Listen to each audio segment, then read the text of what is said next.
প্রধানমন্ত্রী সহ একের পর এক মন্ত্রীর পদত্যাগ, বিধানসভা, সংসদ ভবন, রাষ্ট্রপতির দফতর, সুপ্রিম কোর্ট থেকে পদত্যাগী প্রধানমন্ত্রী কেপি শর্মা ওলির বাড়িতে আগুন। প্রতিবেশী রাষ্ট্র নেপালে জেনজির বাঁধ ভাঙা ক্ষোভ।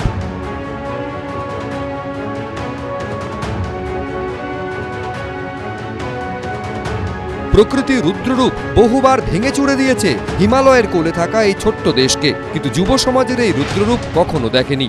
এখানেই প্রশ্ন উঠছে, এত শত তরুণ তুর্কিকে একজোট করলেন কে? এখানেই উঠে আসছে একাধিক নাম।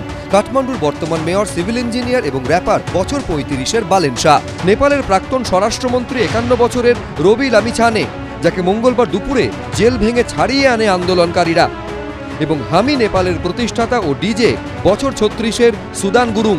৪ সেপ্টেম্বর অর্থাৎ গত বৃহস্পতিবার ২৬টি সোশ্যাল মিডিয়া প্ল্যাটফর্ম বন্ধ করে দেয় সে দেশের কেপি ওলির সরকার।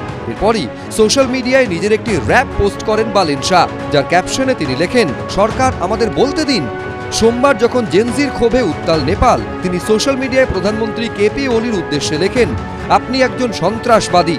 বছর ৩৫-এর বালেন ২০২২ সালে কাঠমান্ডুর মেয়র নির্বাচনে নির্দল প্রার্থী হিসেবে ৬১,০০০ ভোটে জয়ী হন।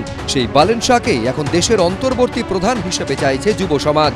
এমনই খবর সে দেশের সংবাদ মাধ্যম সূত্রে। বালেন শাহর সঙ্গে নাম উঠে আসছে নেপালের প্রাক্তন স্বরাষ্ট্রমন্ত্রী ৫১ বছরের রবি লামিছানের, যাকে মঙ্গলবার দুপুরে জেল ভেঙে ছাড়িয়ে আনে আন্দোলনকারীরা।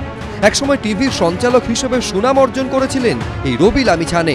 ২০২২ সালে রাষ্ট্রীয় স্বতন্ত্র পার্টি বা আরএসপি প্রতিষ্ঠা করেন।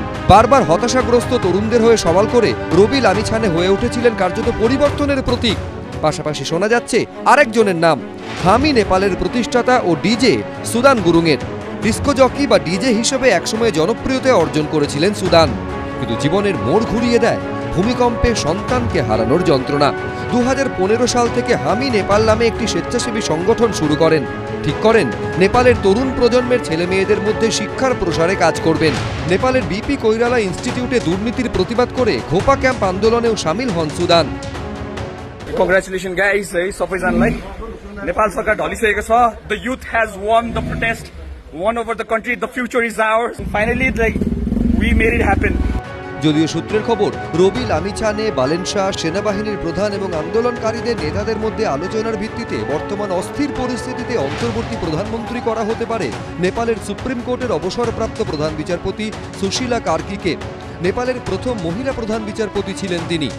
যে সরকার ইন্টারনেট ফ্রিডম কার্টেল করবে না, সেই সরকারকেই এই নতুন প্রজন্ম চাইবে। মানে জেনজির কাছে এটা খুবই ইম্পর্টেন্ট যে that you are able to voice your protest on social media. আর ওদের অনেক দিনের মানে এই চাপা গ্রিভেন্সটা ছিল যে অ্যাবাউট করাপশন, যেটা নেপো কিডস হ্যাশট্যাগ ট্রেন্ডিং হচ্ছে। মানে they want basically ban on corruption, not ban on social media.